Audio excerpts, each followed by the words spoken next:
सर्वांना श्री स्वामी समर्थ. तर आज सर्व देवांचे वस्त्र वगैरे बदलून घेतलं आणि देवघरातलं सुद्धा कापड वगैरे मला चेंज करायचं होतं, ते सुद्धा छान चेंज केलं. नंतर देवपूजा वगैरे झाली आणि सर्व देवांना छान असे फुलं वगैरे अर्पण केले. तर सुंदर अशी देवपूजा झाली. त्याच्यानंतर लगेचच मी चहा वगैरे बनवून घेतला आणि नंतर स्वयंपाकाला लागली.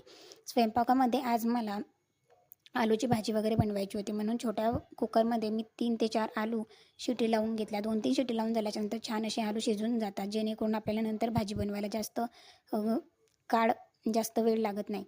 तर जिरं मोहरीची फोडणी दिली, एक मिरची वगैरे कापली आणि त्याच्यानंतर कांदा वगैरे टाकला. कांदा टाकल्याच्यानंतर लगेचच मीठ वगैरे हळद टाकून घेतलं आणि छान असं कांदा एकजीव झाला.